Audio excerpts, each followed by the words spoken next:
Listo. Decía que hace poco volví a escuchar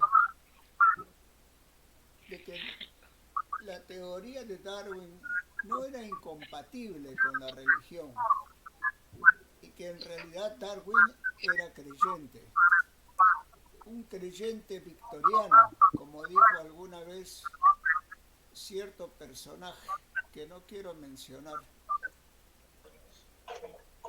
En una ocasión vi también un debate entre Richard Dawkins y un obispo de la Iglesia Católica Norteamericana, en la cual el obispo insistía de que Darwin era creyente e incluso argumentaba con supuestas evidencias, a lo que Dawkins respondió con energía, ¿no?, de que eso era una total falsedad. Entonces, no está de más volver sobre el tema. Desde que hiciera su aparición El origen de las especies y empezara a difundirse la teoría darwinista de la evolución, esta suscitó las más encendidas polémicas. Desde diversos sectores partieron en mayor o en menor grado ataques muy duros, algunos de los cuales no carecían de un sólido fundamento. Pero los golpes más violentos llegaron desde el terreno de la religión, que se sintió particularmente afectada. Aún hoy, cuando celebramos 164 años de la publicación de su obra magna, las aguas no parecen haberse aquietado. Todavía algunos influyentes sectores fundamentalistas siguen considerándola, aún en su versión actual, la teoría sintética de la evolución, como un peligro para la fe religiosa. Los ataques se producen bajo la forma de un amplio abanico de modalidades, desde un rechazo rotundo en defensa de los textos bíblicos hasta una descalificación supuestamente científica que, aparentando situarse en una perspectiva no religiosa, cuestiona los fundamentos de la teoría y propone la doctrina del llamado diseño inteligente. A pesar de todo, debemos reconocer que actualmente, a 164 años de la publicación de El origen, la situación ha variado. Ya no existe la unanimidad en la condena. Hasta ha habido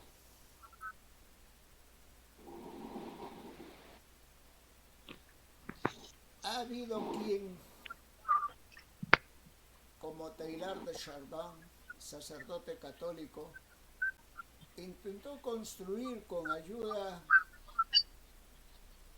del darwinismo una metafísica cristiana, aunque haciéndose merecedor de la condena de la jerarquía eclesiástica de su tiempo. Incluso el Papa Juan Pablo II declaró en su momento, y cito textualmente: hoy en día, nuevos conocimientos llevan a reconocer en la teoría de la evolución más que una hipótesis. Y cierro las comillas. Lo que supone un cambio importante y representa un giro espectacular con respecto a las posiciones expresadas en las encíclicas Providentissimus Deus de León XIII y Humane Generis de Pío XII.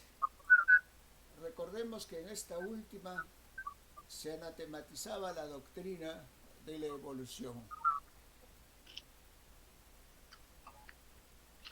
Decía Pío XII en esa encíclica. Algunos admiten de hecho, sin discreción y sin prudencia, el sistema evolucionista, aunque ni en el mismo campo de las ciencias naturales ha sido probado como indiscutible, y pretenden que hay que extenderlo al origen de todas las cosas, y con temeridad sostienen la hipótesis monista y panteísta de un mundo sujeto a perpetua evolución, hipótesis de que se valen bien los comunistas para defender y propagar su materialismo dialéctico y arrancar de las mentes la fe en un creador. Esta actitud de la Iglesia Católica no era novedad si consideramos su larga historia de oposición a la ciencia, puesta de manifiesto en los países en los cuales ejerció una fuerte influencia.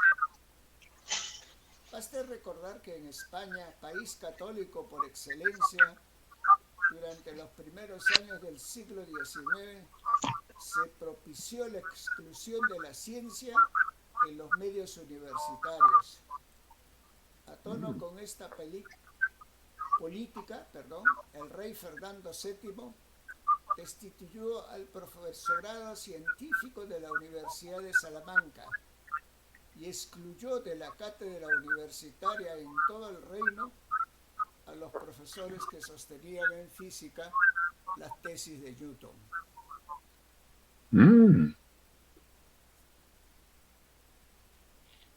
Por considerarlas heréticas. ¿Cómo recibió la sociedad de su época la obra de Darwin?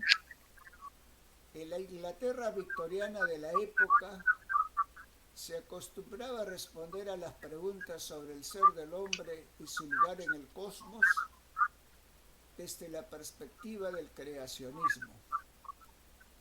En la panorámica cristiana, el hombre es creación divina y se encuentra en un lugar privilegiado del universo, como no podía ser de otra manera. Él es el centro del cosmos, en el que se reúnen todos los grados del ser. Desde esta perspectiva era natural que el relato bíblico de la creación gozara de una casi absoluta credibilidad y aceptación.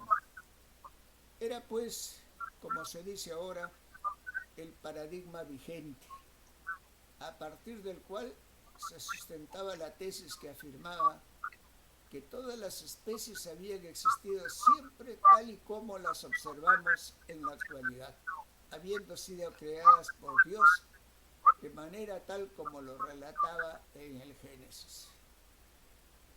Al respecto, en 1737 el gran Carlos Linneo había escrito: existen tantas especies como formas diferentes crear el ser infinito desde el principio.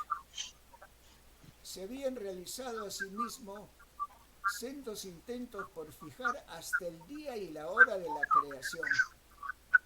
En 1642, año del nacimiento de Newton John Lightfoot, un erudito de la Universidad de Cambridge, proclamó que la fecha de la creación era el 17 de septiembre de 3928 antes de Cristo, a las 9 de la mañana. Supongo que habrá tenido un reloj en esa época para ver la hora. Algunos años más tarde, James Ussher, arzobispo de Armagh, corrigió esta versión y fijó la fecha en el 3 de octubre del 4004 antes de Cristo, fecha que fue aceptada como el instante de la creación y enseñada por la Iglesia de Inglaterra durante más de un siglo. Estas afirmaciones que ahora nos hacen sonreír fueron consideradas, sin embargo, como artículos de fe durante muchos años en una sociedad donde la religión era uno de los valores más sólidos y en un estado confesional en el que la reina ocupaba la cabeza de la iglesia anglicana. Por lo tanto, es de explicarse que la aparición en 1859 del libro de Darwin, El origen de las especies, que proponía un paradigma alternativo al creacionismo, desatara entre los sectores eclesiásticos una fuerte reacción. Denunciaron su obra como profundamente materialista y antirreligiosa, y no les faltaba razón. Efectivamente, perdón, alguien quiere ingresar. Listo. Doctor, ¿Sí? aprovecho para interrumpirlo de nuevo. Si pudiera mover su camarita para verlo más completo. Ya. A ver, ¿está bien así? Sí, mucho mejor, doctor. ¿Cómo? ¿Está Muy bien, mejor? doctor. Perfecto. Gracias.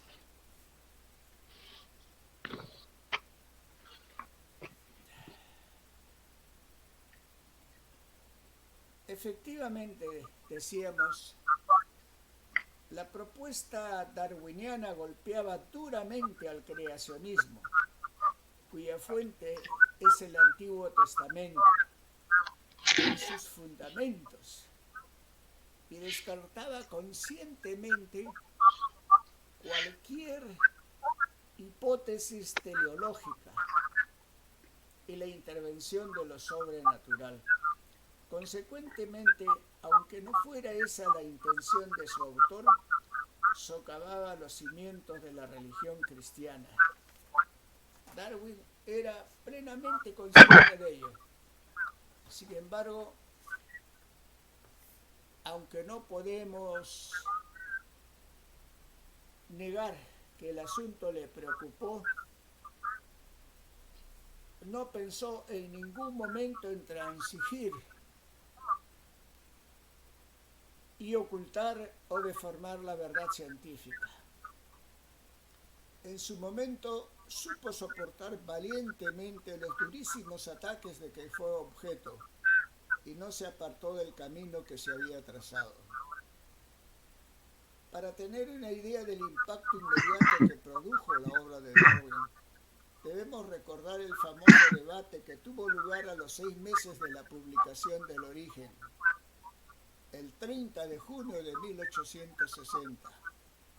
Se realizó una famosa sesión de la Asociación Británica para el Avance de la Ciencia en Oxford, en la que se enfrentaron el obispo Samuel Wilberforce y Thomas Henry Huxley, autodenominado el Bulldog de Darwin.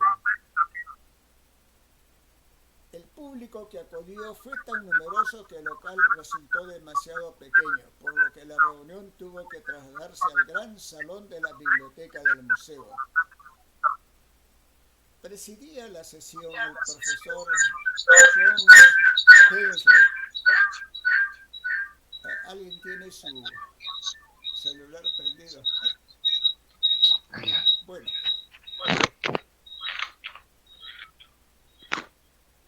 el obispo Wilberforce, haciendo gala de una gran facilidad de palabra y de recursos retóricos, en los cuales era muy ducho, no perdió la oportunidad de ridiculizar a Darwin y a Huxley de forma terrible. Finalmente se dirigió a Huxley y le hizo la siguiente pregunta. A ver, ¿le sería indiferente el saber que su abuelo o su abuela habían sido monos? Al desafío del obispo, Huxley respondió: si me fuera preguntado si prefería tener por abuelo a un mono miserable o a un hombre inteligentemente dotado por la naturaleza y de gran importancia e influencia, pero que solo utilizase estas cualidades y esta influencia para introducir el ridículo en una discusión científica, sería entonces, sin dudarlo un momento, me inclinaría profundamente por el mono. Un ratito, ya. La guerra había sido declarada una vez más. No sería la primera vez que se enfrentaban ciencia y religión. Según James Jeans, físico e historiador de la ciencia, empezó en los lejanos tiempos en que Anaxágoras, en el siglo V a.C., acusado de ateísmo, fue condenado a la pena de muerte por afirmar que el Sol era una simple bola de fuego, tan material como la Tierra. Escribe nuestro autor: en su lugar comenzó entre la religión y la ciencia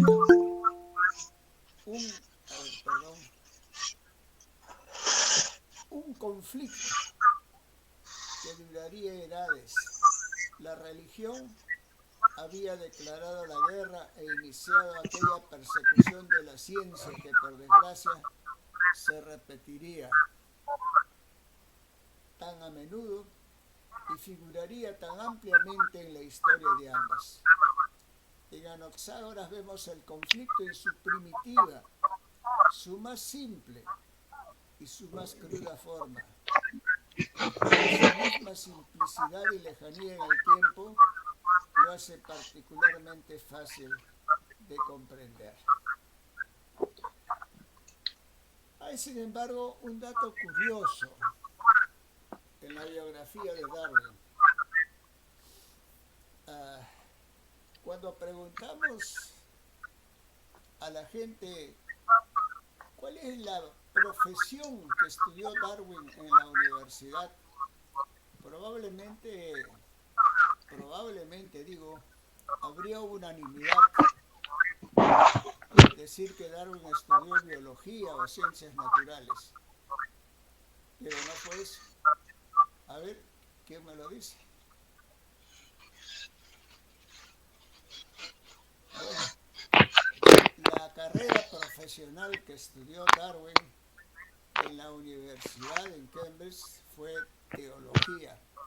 Estudiaba para convertirse en un sacerdote de la iglesia anglicana. Cosas tiene la vida, chico. Paradójicamente, este hombre que despertó las iras santas de los creyentes tuvo, sin embargo, una formación religiosa que cuando niño le hacía invocar la intervención divina como cualquier buen cristiano.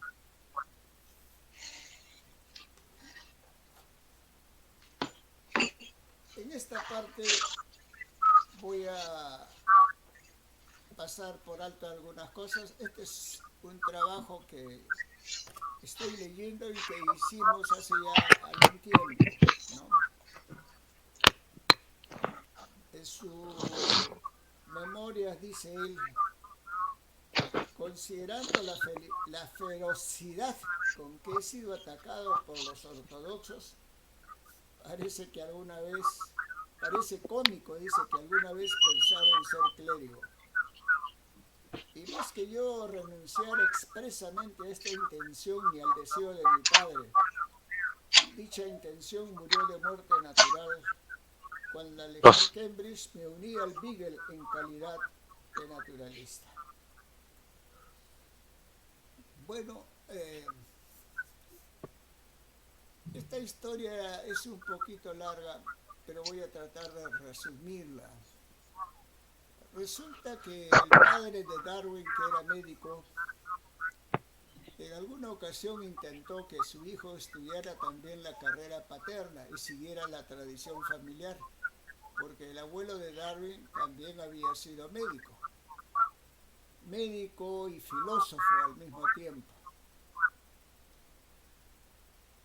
Pero Darwin, para desesperación de su padre, no mostró mayor interés por la carrera de medicina. En realidad, habían cosas que herían su sensibilidad. Él dice, de la segunda operación que tuve que presenciar, que fue a un niño, a ver, salí corriendo. Así que tampoco le gustaba presenciar la sangre. Así que regresó de Edimburgo, de la Escuela de Medicina de Edimburgo, y se puso a pasarla bien, lo cual preocupaba al padre, que un día le dijo, vas a ser la vergüenza de la familia. Solamente te interesa cabalgar, cazar ratas, ir coleccionando insectos y no pareces interesarte por el futuro. Y le propuso entonces, mira, te propongo que estudies una carrera seria. ¿Qué te parece estudiar para clérigo? Se supone de la iglesia anglicana. Darwin cuenta que él lo pensó y se consoló con la idea de que podía convertirse en un clérigo rural. Así que aceptó y se fue a Cambridge a estudiar pues teología. Y estaba ya terminando su carrera cuando se produjo este evento del Beagle. Le llegó una invitación para participar en un viaje alrededor del mundo en calidad de naturalista. Bueno, pues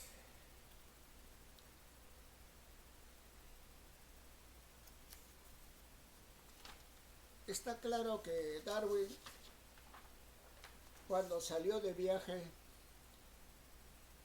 no ponía en duda los fundamentos de su fe religiosa, pero poco a poco cambiaría.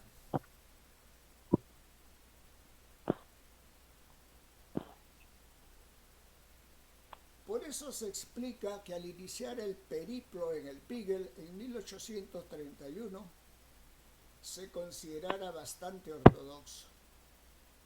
De esta ortodoxia da fe durante su viaje.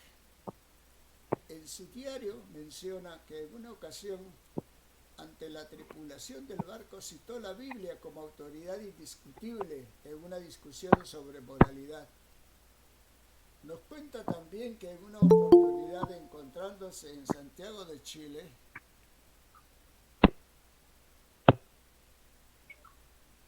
ingresó al interior de una iglesia católica. Al saber que solo lo hacía llevado por la curiosidad, un grupo de señoritas que describe como muy lindas y a quienes acababa de conocer, se escandalizó y lo instó a que se hiciera cristiano.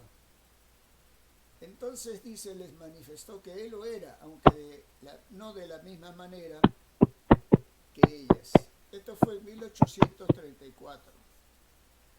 Relata asimismo haber asistido al año siguiente al oficio divino con motivo de la Navidad en la capilla de Paia en Nueva Zelanda. Y aunque no abundan mayores referencias a Dios o a sus convicciones religiosas,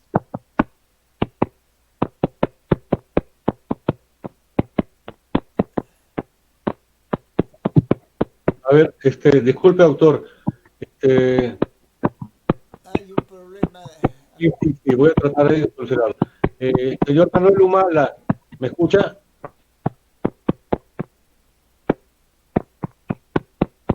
Doctor Alvarado, ¿usted puede apagar el micro desde su computadora? No se puede. A ver, Ok. ya.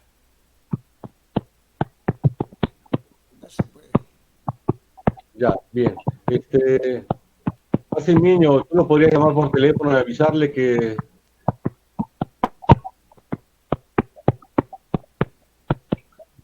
Parece que está bailando un guainito. Bueno, eh, inseguro o no. A ver, no, vamos a ver. hay que resolver eso. Vamos a resolver. Me acabo de desconcertar. Sí, disculpe, doctor. No hay problema.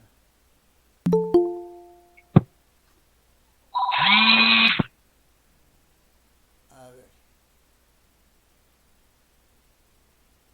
Eh, Entonces, Disculpen la interrupción, pero no se podría solicitar a todos que apaguen su audio para que no haya interrupciones y el doctor pueda exponer tranquilamente su tema.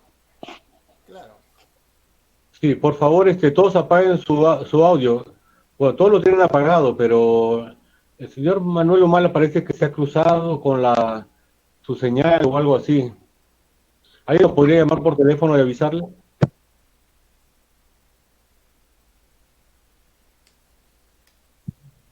A ver, intentaré. Por favor, Kiko. Perfecto. Bueno, decíamos que cuando Darwin inicia su periplo en el Beagle, que lo llevó alrededor del mundo, en un viaje que duró casi 5 años, desde 1831 a 1836, era creyente, era un creyente ortodoxo. No era precisamente un fanático religioso, pero no se le ocurría, a ver,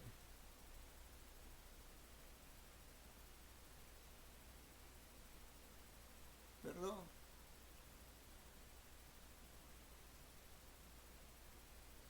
ya, no se le ocurría poner en duda los fundamentos de su creencia, pero durante el transcurso de su viaje se produce un gran cambio. Una de las razones parece ser la contradicción que observó en Brasil, cómo propietarios de esclavos que eran supuestamente creyentes, cristianos fervorosos, temerosos de la ira de Dios, podían, sin embargo, torturar a esos esclavos, mantenerlos en condiciones inhumanas. Él vio que había una diferencia entre lo que hacían y lo que decían los cristianos. A ver, alguien quiere unirse.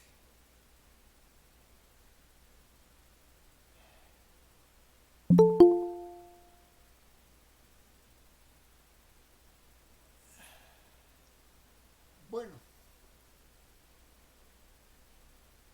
todavía en El origen de las especies, publicado en 1859, aun cuando su creencia religiosa estaba debilitada, Darwin considera necesario hacer una directa alusión al Creador.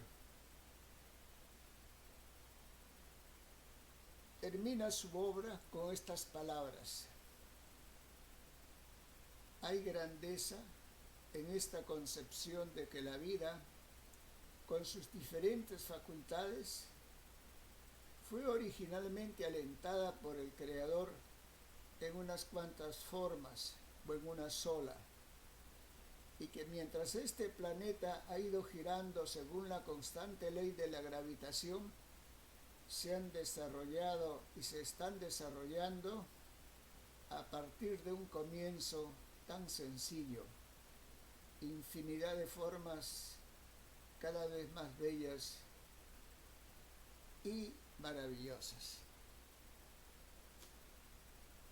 Esta es la cita que suelen hacer los que sostienen que Darwin era creyente y que nunca abandonó sus orientaciones religiosas. Pero desde la publicación de esta obra hasta el momento, perdón, alguien quiere ingresar. Decía, desde la publicación de esta obra, como suele decirse, mucha agua había pasado bajo los puentes. En el 29 de marzo de 1863, 4 años después, en una carta dirigida a Lyell, Carlos Lyell, uno de los creadores de la geología moderna, escribió: me he lamentado mucho de haberme sometido servilmente a la opinión pública y haber usado la palabra del Pentateuco, creación, con la que en realidad solo quería decir surgido por un proceso totalmente desconocido. Esto evidencia que Darwin empezó a alejarse de sus comienzos teístas. Como sabemos, el teísmo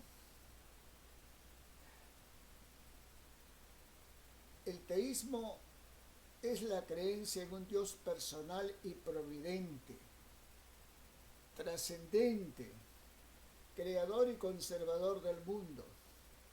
Pero con el tiempo, de este teísmo original no quedaría nada. Fue desapareciendo en la medida en que se fue desarrollando su espíritu crítico en materia religiosa y ahondando sus convicciones materialistas. Más tarde escribirá, cito: esta conclusión teísta era muy firme en mí por el tiempo en que escribía El origen de las especies, y desde entonces es cuando se ha ido debilitando poco a poco con numerosas fluctuaciones.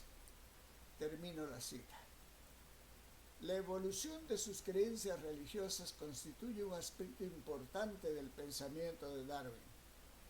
Fue el resultado de un proceso paulatino, en el comienzo del cual observamos que nuestro personaje parece no querer enfrentar sus antiguas convicciones a sus descubrimientos científicos.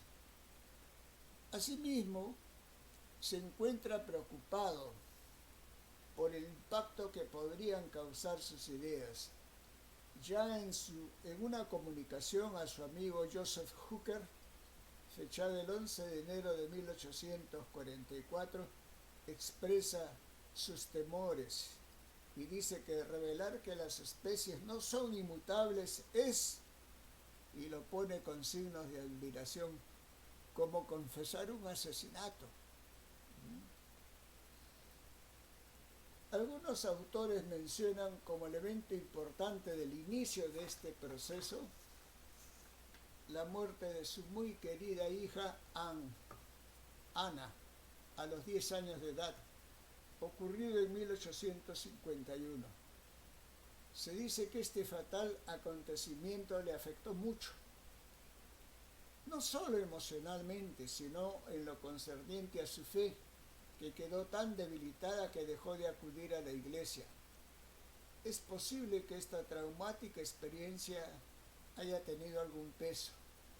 Sin embargo, nosotros pensamos que mucho más lo tuvo su creciente convicción, producto de una profunda reflexión de que la ciencia y la religión siguen caminos distintos. Sin embargo, esta afirmación según la cual Darwin reflexiona profundamente en asuntos concernientes a la religión parecería estar en contradicción por lo expresado por él en algunas ocasiones. En cierto momento, en una carta al doctor Abbott, dice: no creo haber meditado con suficiente profundidad como para divulgar públicamente sus ideas, ¿no? Darwin siempre evitó hablar públicamente de sus convicciones religiosas, entre otras cosas porque su esposa era profundamente religiosa y no quería herir sus sentimientos, pero además porque hacerlo hubiera atizado, ¿no?, la hoguera en la cual muchos habrían querido tener. Al teísmo original debió haber seguido una etapa deísta. El deísmo no basa la creencia en Dios en una revelación, sino en la sola razón natural, entendida como la capacidad natural que posee el hombre para intentar comprender el mundo. A su vez, para entender la relación entre Dios y el mundo, el deísmo recurre a la conocida analogía del relojero, en virtud de la cual Dios es concebido como el que da el impulso inicial de movimiento, como el gran relojero que pone en marcha el reloj para dejar luego que siga sus propios impulsos. Recordemos que este es el argumento de Paley, a quien Darwin conoció profundamente. No hay, por supuesto, en ningún caso un Dios personal que se relaciona con el mundo a través de la revelación o la providencia, o que interviene en la historia humana con milagros y hechos sobrenaturales. Hay un diseño inteligente. Sin embargo, el deísmo, con su idea de Dios como gran relojero del mundo, que va de la mano con la idea de predestinación, está en contradicción con su teoría. El antiguo argumento en torno a la predestinación en la naturaleza, según lo expone Paley, que antaño le parecía tan concluyente, falla ahora que ha descubierto la selección natural. Lo cierto es que después de concluido su viaje, en 1836, como producto de largas reflexiones, según sus propias declaraciones, poco a poco se dejó ganar por la incredulidad. Simultáneamente desarrolló un sentimiento de repudio al cristianismo. En su autobiografía no expurgada, publicada en 1958 por su nieta Nora Barlow, encontramos que se expresa ya en términos muy duros con respecto a la Biblia. Cito: gradualmente había llegado a comprender que el Antiguo Testamento, con su historia manifiestamente falsa del mundo, con su torre de Babel, su arco iris como signo de paz y con su atribución a Dios de los sentimientos de un tirano vengativo, no merecía mayor confianza que los libros sagrados de los hindúes o las creencias de cualquier pueblo bárbaro. Su rechazo, término de la cita, ¿no? A ver. Su rechazo del cristianismo va acompañado de una crítica de los milagros y la validez de los textos evangélicos, a los cuales niega su carácter de verdades reveladas.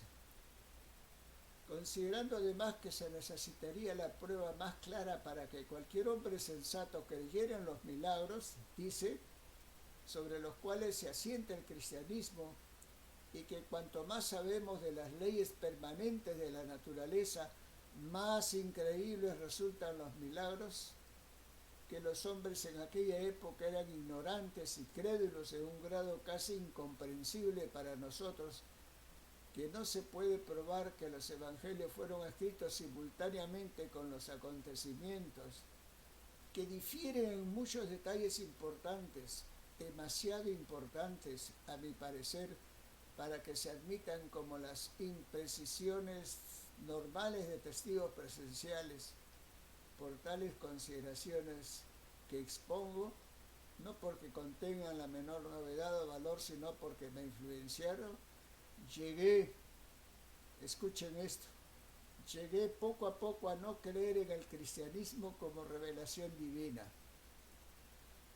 El hecho de que muchas religiones falsas se hayan extendido como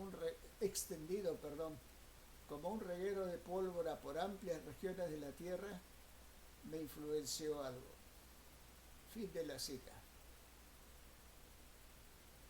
Sin embargo, da testimonio de que este tránsito hacia la incredulidad, hacia la heterodoxia, no fue fácil. Cito, pero yo estaba muy inclinado a renunciar a mi creencia, estoy seguro de ello, pues recuerdo bien haber inventado muchísimas veces fantasías sobre antiguas cartas en poder de romanos ilustres y manuscritos descubiertos en Pompeya o en cualquier otro sitio que confirmaran de la manera más asombrosa todo lo que estaba escrito en los evangelios, pero cada vez me resultaba más difícil. Dando rienda suelta a mi imaginación, inventar una prueba que bastase para convencerme. De esta forma me fue invadiendo el escepticismo poco a poco, hasta que me convertí, escuchen lo que dice, me convertí en un incrédulo completo. Esto escribió el hombre que antes de su viaje alrededor del mundo en el Beagle podía afirmar que nunca había dudado lo más mínimo sobre la verdad estricta y literal de cada una de las palabras de la Biblia, y declaró que estaba dispuesto a aceptar el credo de la Iglesia Anglicana sin reservas.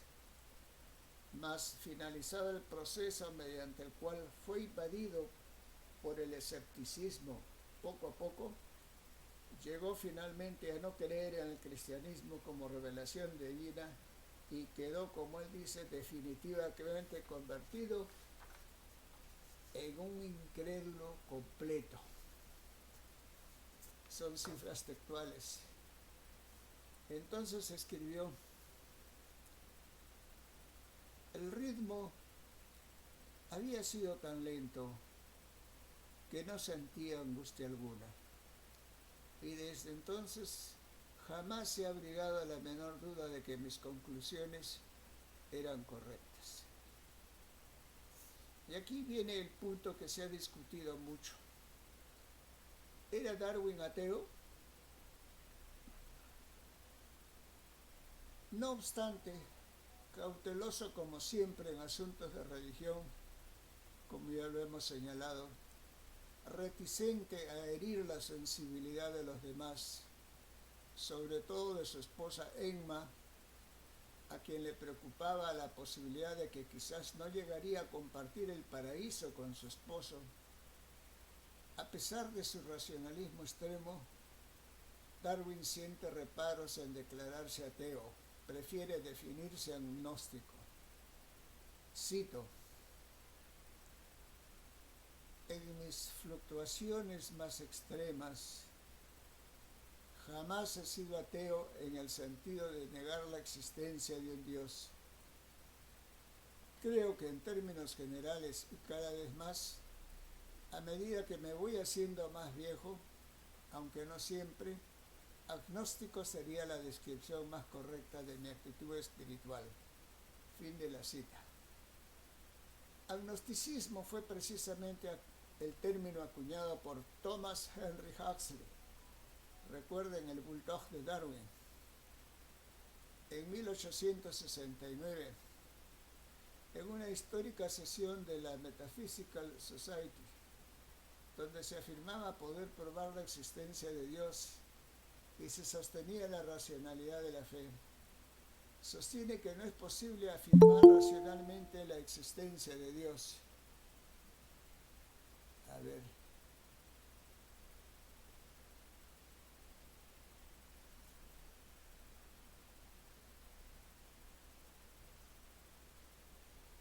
Listo.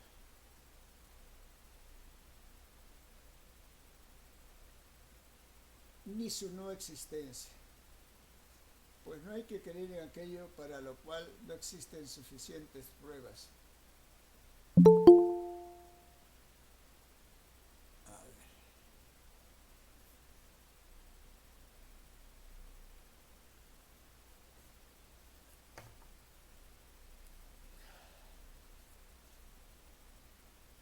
debemos pronunciarnos sobre temas que están más allá de las posibilidades de nuestro entendimiento. En su seno encontró Darwin el refugio que buscaba y que le permitió salir al encuentro de las controversias sobre religión, declarando que el tema estaba más allá de su alcance. El misterio del principio de todas las cosas, escribió, es insoluble para nosotros, y yo al menos debo contentarme con seguir siendo un agnóstico. Sin embargo, no deja de percatarse de cuán peligroso podía ser ceder ante la opinión pública y aceptar la intromisión de la religión en la ciencia. Así pues, su principal preocupación va a ser, en adelante, colocar los puntos sobre las íes, estableciendo en primer lugar una clara demarcación entre una y otra, según puede verse en sus cartas personales. En una conversación epistolar con el reverendo Brady, viejo amigo suyo que era vicario de Down, donde residía Darwin, le dice: usted es teólogo, yo soy naturalista, nuestros caminos son distintos. Yo trato de describir hechos sin preocuparme de lo que dice el Génesis. Fin de la cita. Al respecto, es muy reveladora la carta enviada a un estudiante alemán que insistía en conocer sus opiniones sobre religión en 1879.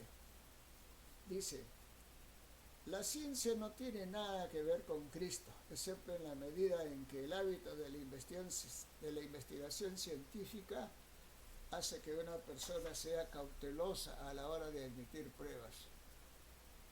Por lo que a mí respecta, no creo que haya tenido jamás revelación religiosa. En una singular aplicación práctica del principio amicus Platus sed amicus veritas, o sea, soy amigo de Platón, pero soy más amigo de la verdad, sale al frente con energía para combatir los intentos de su entrañable amigo Lyell de introducir elementos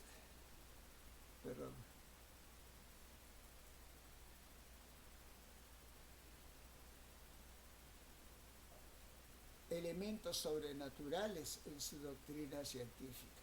Cito: he reflexionado mucho sobre lo que usted dice acerca de una intervención continua de la potencia creadora. No veo esta necesidad. El hecho de admitirla quitaría todo valor a la teoría de la selección natural. Fin de la cita. Bueno, Darwin llegó hacia el final de su vida a oponer la selección natural a la finalidad. No consideraba aceptable la idea metafísica de determinación, que considera totalmente incompatible con el concepto de ley natural. Ace Gray, destacado botánico norteamericano y gran amigo de Darwin, era un hombre extremadamente religioso, cristiano, ortodoxo y presbiteriano de firmes convicciones. Expresaba así su idea de cómo se relacionaban la religión y la ciencia. Cito: la fe en un orden es la base de la ciencia. Esta última no se puede separar, como es comprensible, de la fe en un ser ordenador, base de la religión.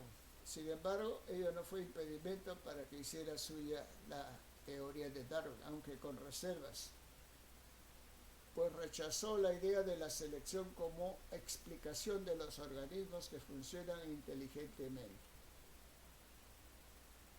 A él escribió Darwin en estos términos, en los que la cortesía y la sutileza se mezclan con la ya conocida sinceridad y humildad darwinistas, rechazando también la idea de finalidad. Respecto al punto de vista teológico de la cuestión, siempre es difícil para mí. Estoy aturdido. No tenía la intención de escribir como un ateo, pero reconozco que no veo tan claras como otros y como a mí me gustaría ver las pruebas de providencia y beneficencia a nuestro alrededor. Veo demasiada miseria en el mundo. No puedo convencerme de que un Dios bondadoso y omnipotente creara deliberadamente, se refiere a una familia de avispas, con la expresa intención de que se alimentara con cuerpos de gusanos vivos, o que un gato tenga que divertirse jugando con los ratones. Y puesto que no creo todo esto, no veo que haya necesidad de creer que el ojo fuera expresamente diseñado. Estoy íntimamente convencido de que la totalidad de la cuestión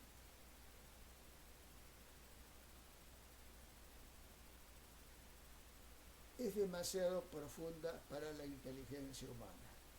Ciertamente estoy de acuerdo con usted que mis opiniones no son ni mucho menos necesariamente ateas, pero cuanto más reflexiono, más perplejo estoy. Puede advertirse que Darwin, como es natural, no quería que la gente se imaginara que él se declaraba ateo. Como se ve, Darwin encuentra que hay una contradicción fundamental entre la doctrina y la concepción religiosa de la providencia, entendida como la acción de Dios sobre las cosas.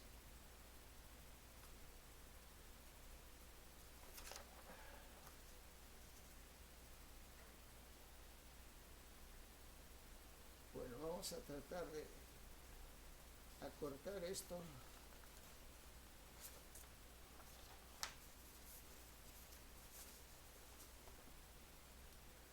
¿Qué pasa con Wallace? Como ustedes saben, hoy en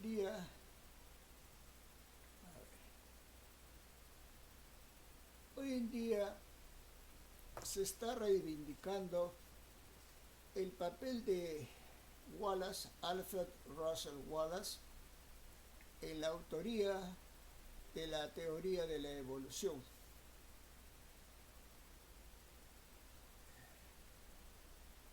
Muchas de las cosas que dijeron ambos se parecen mucho, pero hay una discrepancia en aspectos fundamentales. A veces cuando se habla del tema solo se repara en las semejanzas, más no en las diferencias. La actitud de Darwin resulta muy diferente a la de Alfred Russel Wallace, el coautor de la teoría de la evolución. Con el tiempo, Wallace se orientó hacia el misticismo, creía en la existencia de un mundo espiritual y estaba convencido que se podía aceptar la evolución por selección natural y al mismo tiempo la naturaleza espiritual del hombre.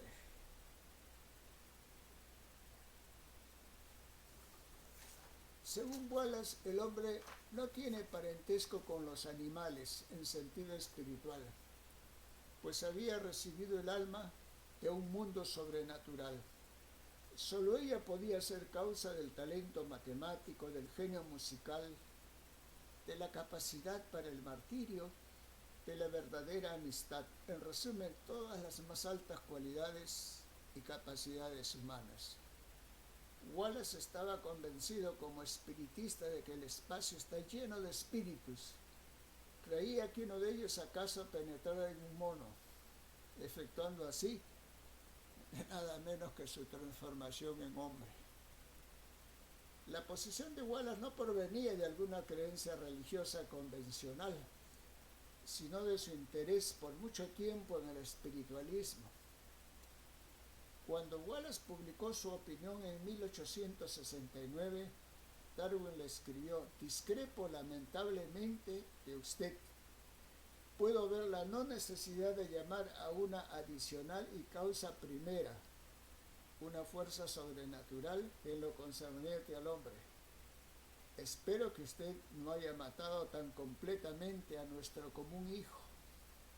pensando en la teoría de la selección natural. Junto a sus clásicos volúmenes sobre zoogeografía, selección natural, vida en las islas y el archipiélago malayo, Wallace había escrito sobre los milagros y el espiritualismo moderno, 1875, que es un relato cuya sinceridad raya en el candor. Según expresiones de Federico Engels, que tuvo la oportunidad de estar muy cerca de los acontecimientos de sus experiencias en el campo del espiritismo. Como ustedes saben, en su libro Dialéctica de la Naturaleza, Federico Engels tiene un artículo titulado Los naturalistas en el mundo de los espíritus.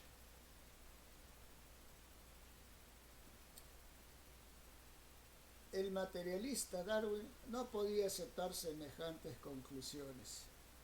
Discrepaba con su colega Wallace y muy frecuentemente en estas creencias espiritistas, y estaba decidido a mantener su posición con firmeza. Valga mencionar su participación en el caso Slate. En abril de 1876 hizo su aparición un celebrado personaje, el doctor, así entre comillas,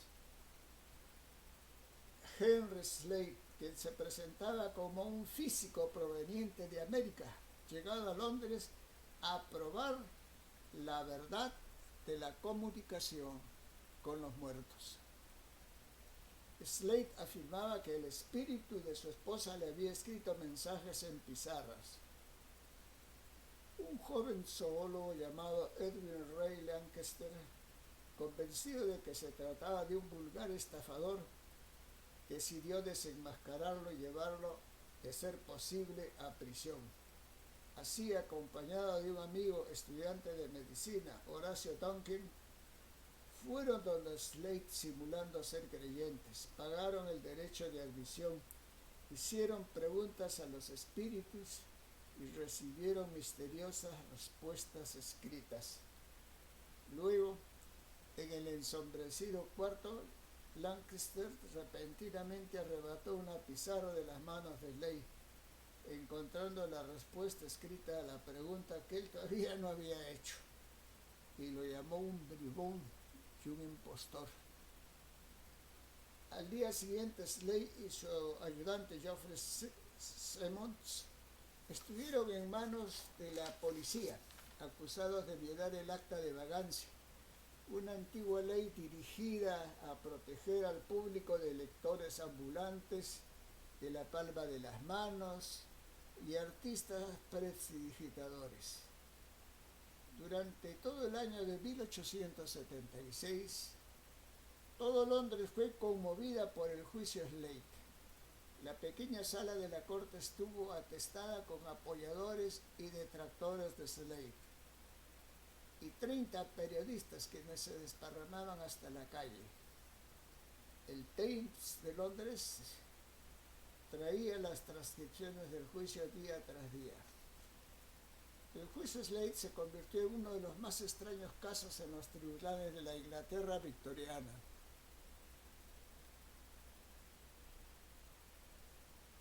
Alguien lo calificó como una arena pública donde la ciencia podía marcar un triunfo devastador sobre la superstición. Para otros fue la declaración de guerra entre los proveedores profesionales de lo paranormal y la fraternidad de honestos magos de escena. Pero lo único que produjo el juicio fue que los dos más grandes,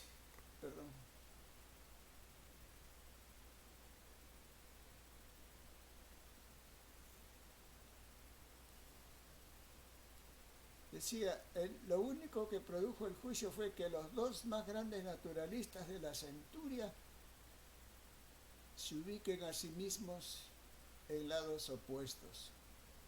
El archimaterialista Darwin dio ayuda y sostén a la acusación, mientras que su viejo amigo Wallace respetado como zoólogo botánico, el descubridor de veintenas de nuevas especies, el primer europeo en estudiar monos en estado salvaje y un pionero en el estudio de la distribución de animales. En su calidad de espiritualista sincero, pasó a ser el testigo estrella de la defensa de Slade. En realidad, Wallace no era el único científico ganado por la prédica espiritista. Otros, como el físico Oliver Roch y el químico William Crookes, descubridor del elemento talio, figuraban también en este bando. Darwin privadamente escribió a Lancaster, adhiriéndose a su causa y congratulándolo. Dijo que el encarcelamiento de Slade fue en beneficio público e insistió en contribuir con 10 libras el costo del juicio. Bajo la ley inglesa, el demandante pagaba a la corte los costos.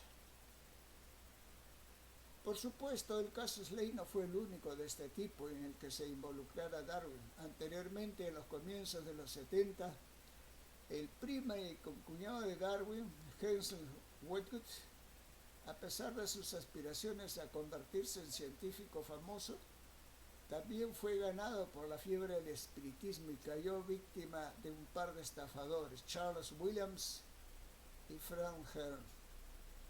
Wedgwood rogaba a Darwin venir a ver los acordeones que tocaban por sí mismo, las mesas levitantes, la escritura automática y las manos brillantes de espíritus en las sesiones de espiritismo de Williams.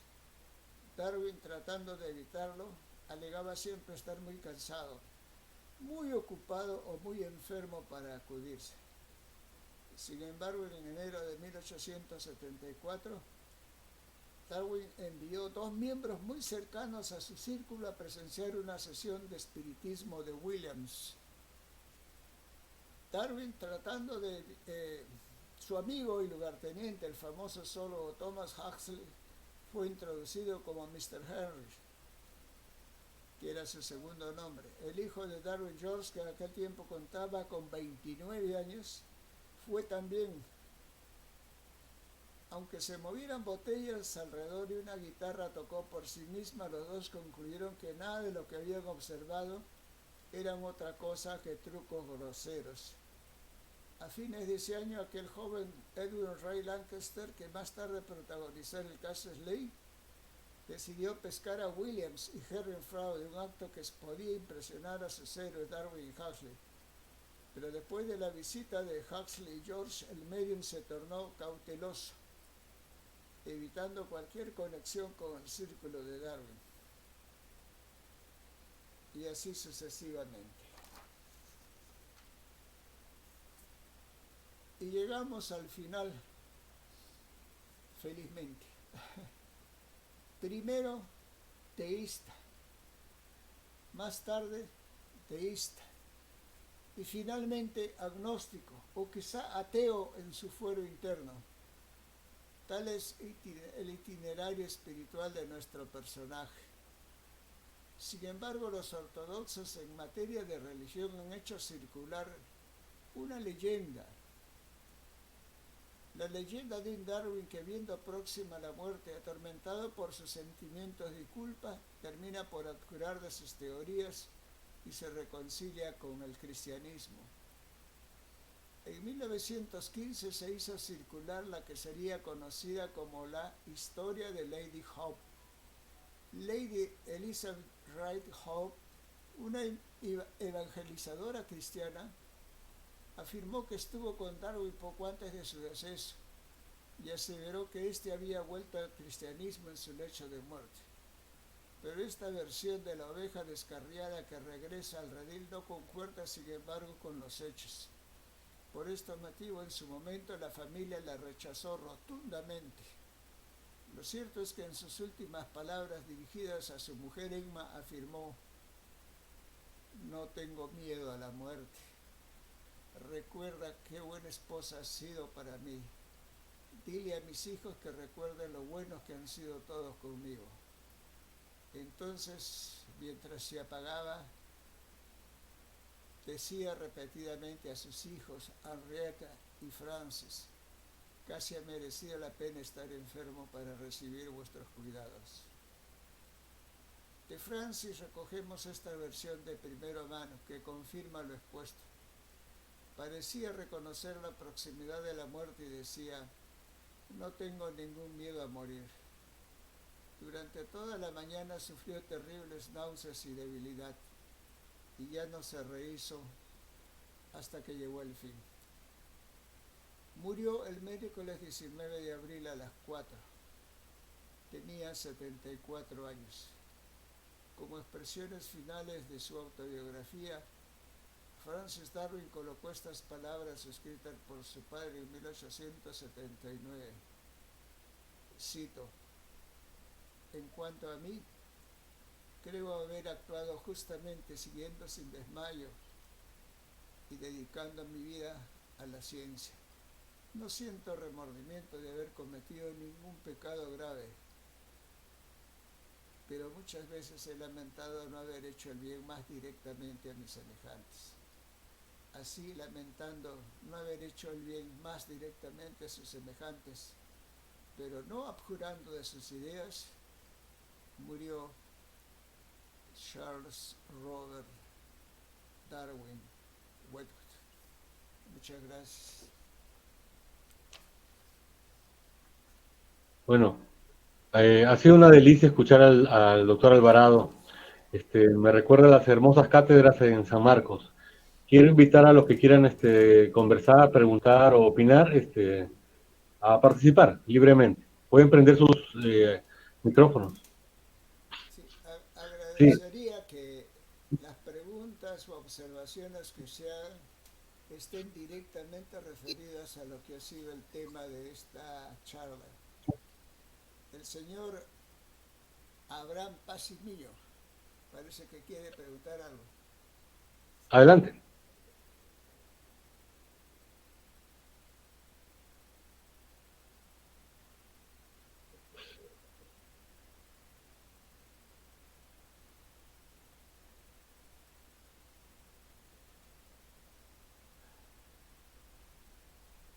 Hay una manito, los que deseen participar pueden hacer clic en la manito que está abajo. Y también tienen que encender sus micrófonos. Kiko creo que quiere decir algo, pero su micrófono está apagado. Así, tienen que encender el micro. En la parte de abajo, el primero de la fila es el micrófono.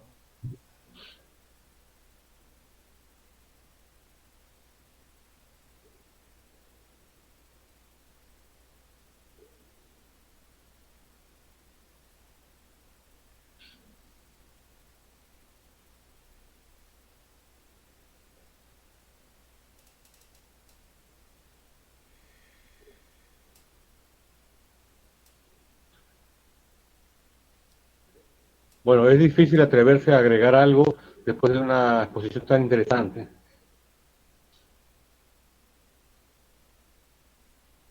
Bueno, Esperemos un segundo que se anime.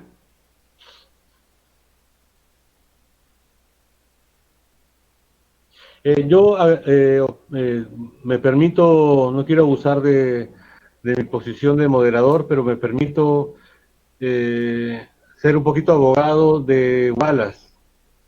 Yo, usted conoce, doctor, tengo muchas simpatías por Wallace. Eh, mi único argumento sería que, aunque se pueda probar de que él la tenía con creencias espiritistas o cualquier otra cosa, eso no echa por ti, o sea, aunque haya cometido los peores pecados intelectuales el resto de su vida, eso no le quita la coautoría o autoría de la teoría de la evolución. ¿Qué opina usted, doctor? bueno, yo estoy de acuerdo con usted. En lo que no estoy de acuerdo es cuando usted afirma en cuanto se pudiera probar, porque eso está probado hasta la saciedad. Pero eso no disminuye el mérito de Wallace como científico. Y lo que sorprende es que un hombre con esa formación científica, un hombre que hizo un aporte tan extraordinario, haya podido ser ingenuo en otros contextos. Eso es Ah, pero no es un bueno, yo diría problema. Yo le sugiero leer el libro de Engels, Dialéctica de la Naturaleza, el capítulo que dice los naturalistas en el mundo de los espíritus. De ahí Engels señala varios casos. sí, yo sí he leído ese libro. Eh, lo que yo opinaría, un poquito también otra vez como abogado de Wallace, es que primero que yo no conozco ningún intelectual, ningún pensador, filósofo o científico que no se haya equivocado en algo. Al mismo Albert Einstein se equivocó en su juicio sobre la física cuántica, un hombre tan brillante. El mismo Aristóteles se equivocó sobre lo que eran las funciones del cerebro, algo que parecía incluso en aquellas épocas evidente.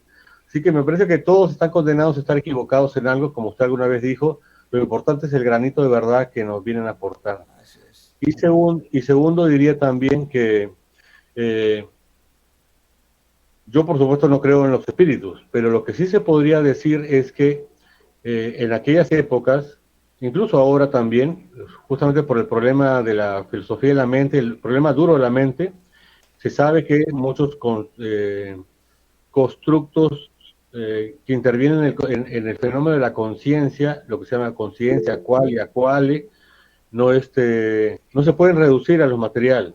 De ahí hay unos pocos pasos al concepto de espíritu, y yo lo comprendería en la época de Wallace. Bueno, el doctor Enrique Pfeiffer, que ha levantado la mano, con mucho gusto, por favor. Gracias, Luis. ¿Se escucha ¿Puede bien? abrir su cámara? Muy bien. ¿Cómo no? Voy a abrir mi cámara para permitir. ¿Ya? ¿Ahora sí? Ahí está. Sí. Ya. Gusto saludarte. ¿Cómo está usted? De igual manera, gusto saludarlos a todos. Bueno, primero reconocer la brillantez de la exposición del doctor Alvarado. Realmente uno se recrea escuchando. Muchas gracias, doctor, por esa brillante exposición. Ahora, justamente lo que ha dicho Luis Lucho sobre actualmente con el problema duro de la conciencia, como se llama la hard problem of conscience, que no puede establecer todavía un vínculo entre el cerebro y la conciencia. Están saliendo, aparte del panpsiquismo, que ya es conocido, que tiene cierta trayectoria, hay un autor, Goff, Joseph Goff, que habla del panagencialismo, donde ya no solamente habla que las partículas pueden tener cierto nivel mínimo de conciencia, sino que también tienen una especie de agencialismo, o sea, una tecnología mínima. Entonces, tomando lo que decía Luis, no es sorprendente que aún en esta época todavía, ante problemas graves de hacer coincidir el cerebro con el estado de conciencia, surjan estos enfoques que ya escapan del materialismo puro. Ese es el comentario, básicamente. Bueno, mire, yo siempre he pensado que antes de discutir sobre un problema, debemos ponernos de acuerdo en el significado de los términos que vamos a utilizar. Porque a veces sucede que aunque utilizamos las mismas palabras, en realidad estamos hablando de cosas diferentes. Entonces, antes yo quisiera saber cuál es el concepto de conciencia que estamos manejando. De repente usted tiene una idea, yo tengo otra y nunca nos vamos a entender. Se habla de la conciencia, muy bien, pero ¿qué cosa estamos definiendo por conciencia? Ese es el asunto. Ahora, eso no quiere decir de que esté manifestando que usted está equivocado, de ninguna manera. Cuando nosotros intercambiamos puntos de vista, es posible que uno de los dos esté equivocado, y no necesariamente tiene que ser usted. podría ser yo. Así que no soy el dueño de la verdad ni pretendo serlo, ¿no? Pero sí me gustaría mucho antes aclarar el significado de los términos.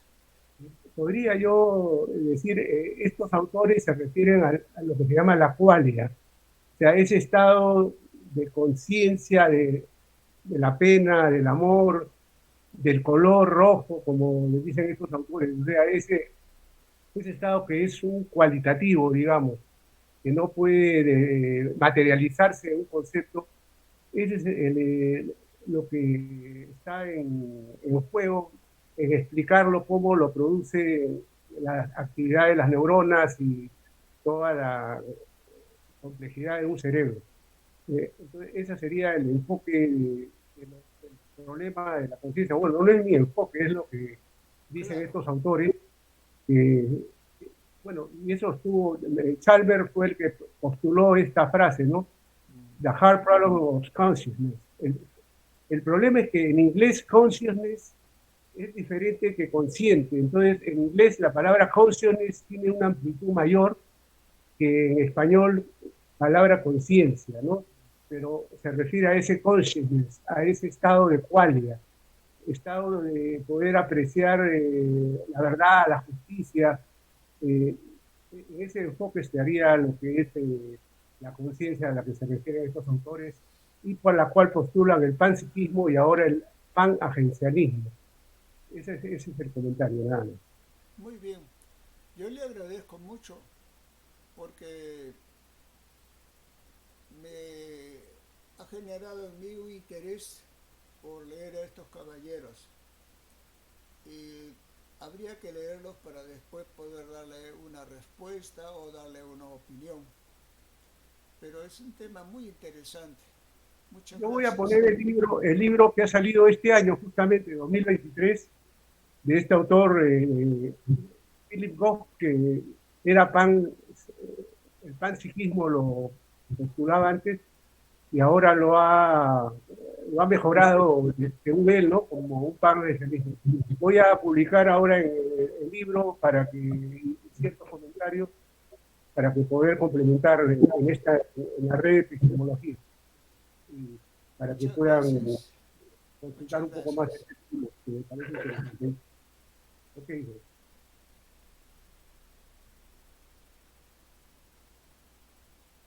El señor Sánchez. El señor Luis Miguel Sánchez. ¿Cómo está, señor Sánchez?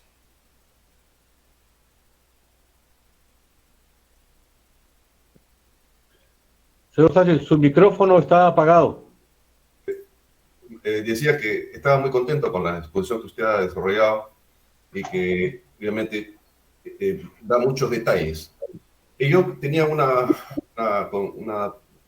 sé si duda, pero sí, quería saber precisar si cuando Wallace o Crookes o todos aquellos que de alguna manera hacían ciencia, pero que además creían en el espíritu y si le habían comunicado al señor Darwin la metodología que ellos usaban para poder, digamos, demostrar la existencia del espíritu.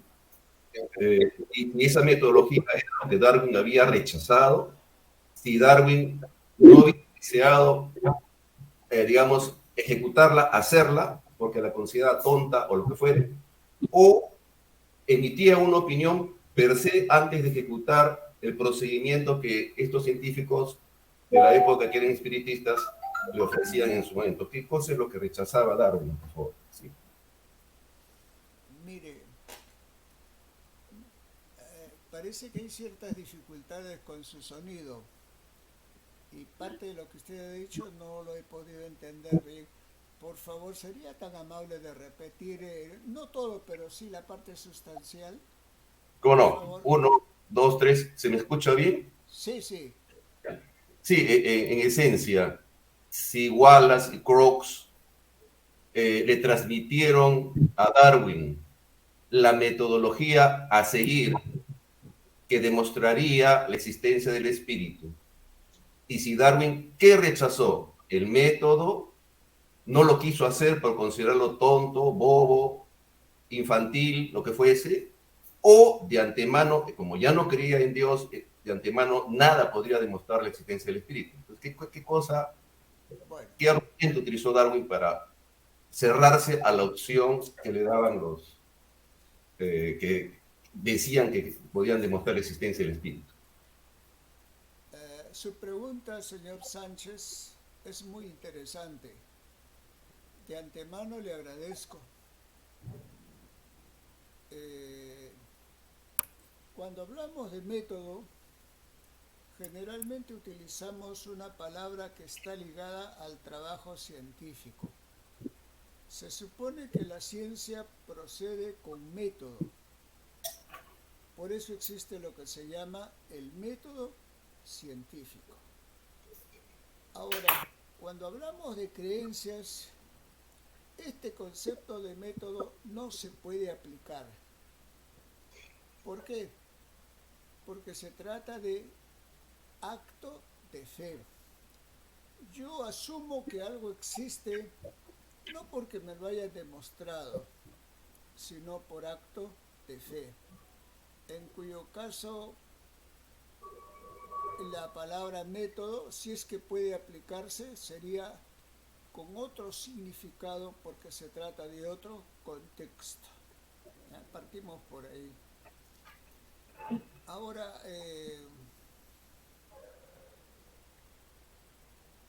nadie niega que Wallace y otros creyentes en lo sobrenatural, en el mundo de los espíritus, hayan hecho aportes invalorables a la ciencia. Eso no se está negando.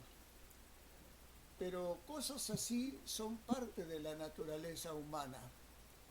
En el hombre puede existir una contradicción, ¿no? Por una parte puedo ser científico y por otra parte puedo ser creyente. Por eso se explica de que hayan científicos creyentes.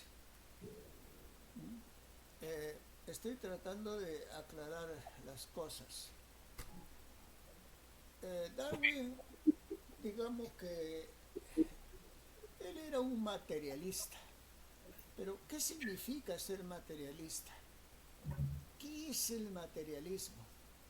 Mire, el materialismo es la doctrina que busca explicar el mundo a partir del mundo mismo, sin aditamentos extraños.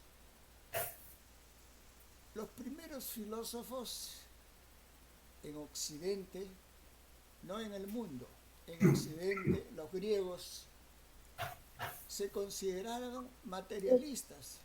¿Por qué? Porque trataron de construir explicaciones donde los dioses no tenían lugar. Y no es que algunos no creyeran en los dioses, simple y llanamente que trataron de construir explicaciones racionales. Y bueno, de eso se trata. Darwin consideraba que si estamos haciendo ciencia, entonces tenemos que prescindir de entidades sobrenaturales. En esas condiciones difícilmente podría aceptar pues las ideas de Wallace. Ahora, Darwin consideraba que él tenía todo el derecho pues a creer en lo que sea. El problema es que querían meter esas cosas en el contexto de la ciencia y eso es inadmisible. No sé si he podido explicar. Sí, me me parece muy pertinente su observación y yo, si me permite, una repregunta, pero no sobre ese tema, sobre el tema de que Darwin en forma gradual va rechazando ya la concepción de Dios y me parece interesante porque en la visión judeo-cristiana, cuando uno profundiza un poco más, en el judaísmo, cuando uno lee el Génesis y va a la palabra original de lo que se ha traducido como Dios, encuentra Elohim, ¿no es así? Y luego la traducción en la Tanaj es la naturaleza. Y eso nos conecta con la filosofía de Spinoza, ¿no? Entonces resulta que la palabra Dios, que luego es llevada al cristianismo y conceptualizada de una cierta manera, es lo que rechaza Darwin. Pero, por ejemplo, el judío no piensa en esos términos. Piensa primero en la naturaleza, piensa en estudiar la naturaleza para ir comprendiendo qué cosa es Elohim. Luego de haber pasado un proceso de comprensión de la naturaleza, pasa a otro libro que se llama el Zohar, que sería el libro místico que ayuda a comprender lo que está escrito en la Torá, y ahí se habla ya del infinito sin forma, que es el Ein Sof, en donde ese concepto de Dios, que tampoco es una buena traducción, es lo que más se acerca, pero se usa una metodología para llegar a alcanzar ese infinito en forma gradual a través de una serie de experiencias que no son científicas. Por consiguiente, lo que hizo Darwin es algo correcto.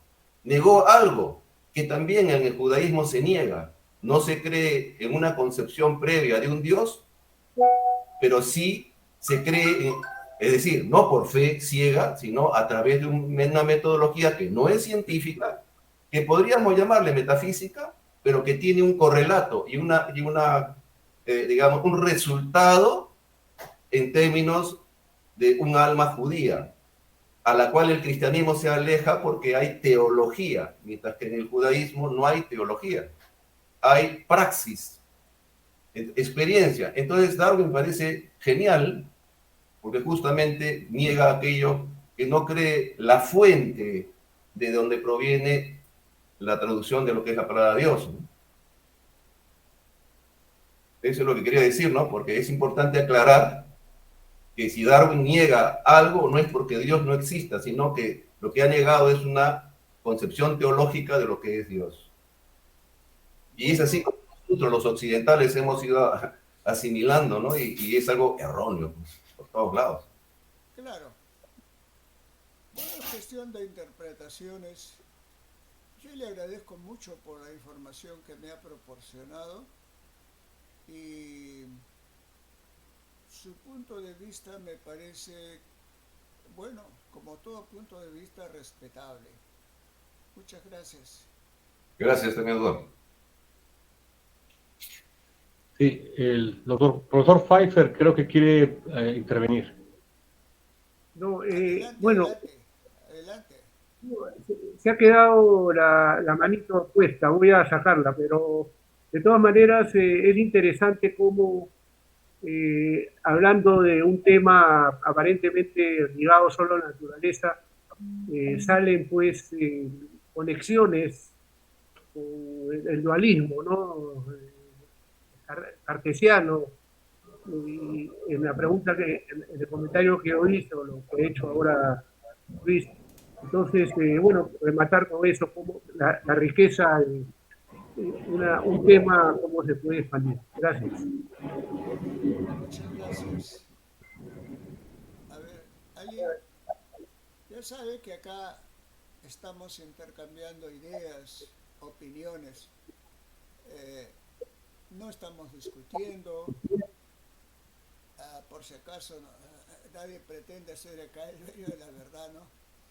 Si la ciencia es falible, entonces obviamente yo también me reconozco falible, ¿no?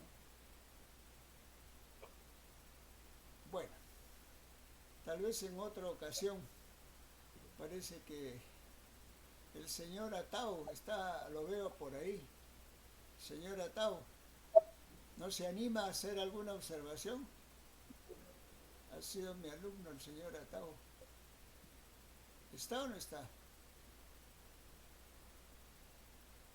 Pensé que era mi alumno porque yo tuve un alumno con el mismo apellido. Bueno. Bueno, yo quisiera aprovechar este silencio para meter mi cuchara, como se dice vulgarmente. Sí. Y bueno, toda esta discusión acerca de la qualia, la conciencia, vino como un poco de un argumento para digamos, ablandar, digamos, la acusación o, digamos, los señalamientos sobre Wallace y su descalificación también, ¿no? Por sus creencias espiritistas. Entonces, pienso que ese fue el origen de esa discusión. Arnaldo Berter Atau sí está saludando por el chat. Muchas gracias. A ver, vamos a ver. Dice que está Está sin sin audio. audio. Bueno, qué pena. Me da mucho gusto, señora Tau. Reciba también mis saludos. Bueno, mire, este problema de los qualia y cosas por el estilo podría ser tema más adelante de algún intercambio de ideas. Sí, sí. Por lo pronto Bueno,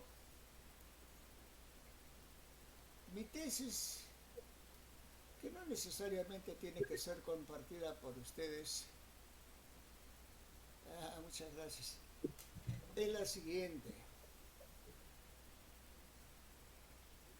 La materia es lo primario, la conciencia es lo secundario, pero mucho ojo, no utilizamos la palabra secundario en un sentido peyorativo, como algo que tiene una importancia secundaria, porque la conciencia es tan importante como la materia. Lo que yo quiero afirmar es que no hay conciencia sin materia, pero sí puede suceder lo contrario. Algunos llaman a esto una simplificación. Bueno, están en su derecho. Yo creo que la conciencia es una función de la materia altamente organizada. Sin materia no hay conciencia, no hay qualia, no hay nada. Esa es mi tesis. Por supuesto que es una tesis materialista. ¿qué, doctor? Sí, es verdad. Bueno, los amigos Aurelio, Kiko, sería interesante escucharlo.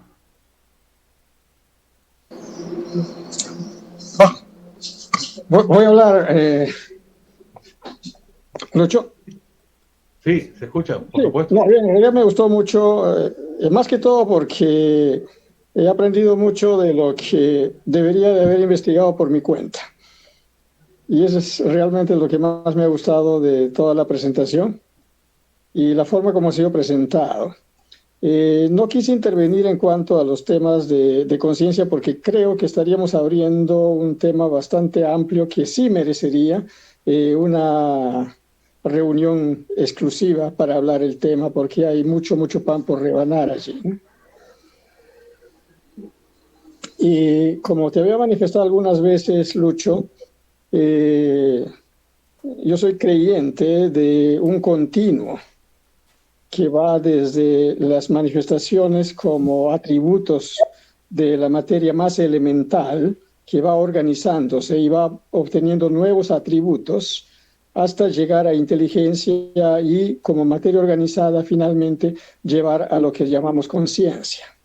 Entonces yo estaría hablando de un continuo que puede ir desde las partículas más elementales hasta el cerebro más organizado.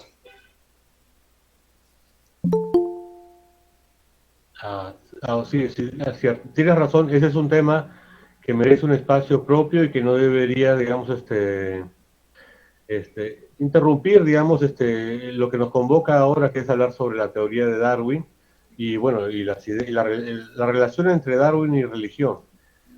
Hace poco yo, bueno, en mis clases, que dicto cátedra, trato de reproducir, trato un poquito no de reproducir, porque no creo que pueda llegar a eso, pero sí de inspirarme en las cátedras tan eruditas y tan elegantes como la doctora Álvaro Piero y otros profesores sanmarquinos.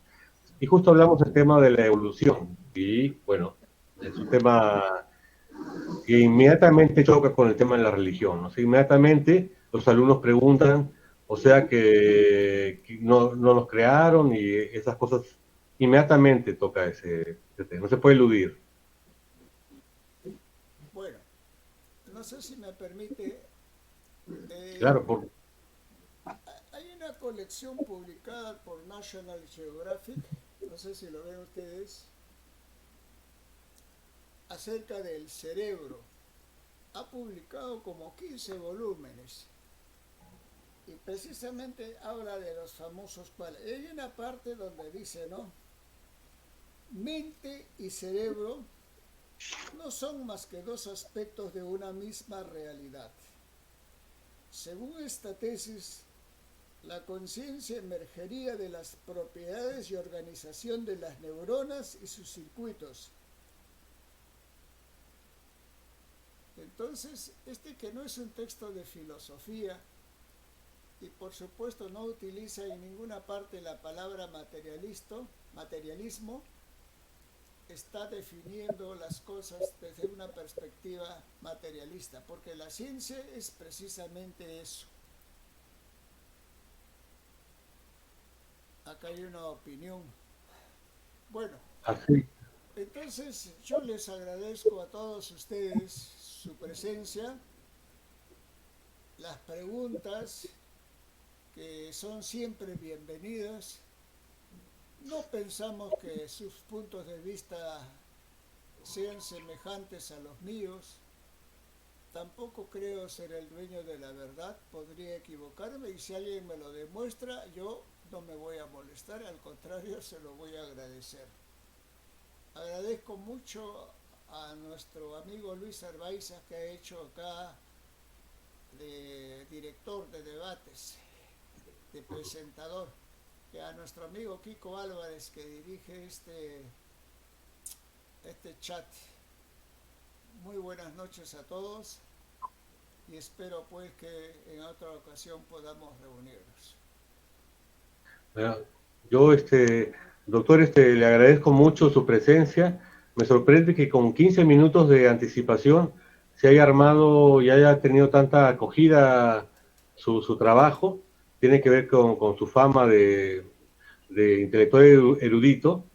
Y bueno, me parece que nos ha dado pie a tener otra reunión virtual muy pronto. Y le agradezco que usted haya, digamos, puesto el primer ladrillo de esta idea de hacerlo de nuevo. Muchas gracias por su trabajo, por su esfuerzo, sus palabras, su inteligencia, y creo que tiene el cariño de todos nosotros. Nadie creo que ha discutido el tema de la evolución, porque me parece que es muy difícil contestar a sus argumentos, pero un gran placer siempre escucharlo. Gracias. Y creo que con eso nos despedimos por esta noche. Gracias. Muy bien. Bueno, buenas noches a todos.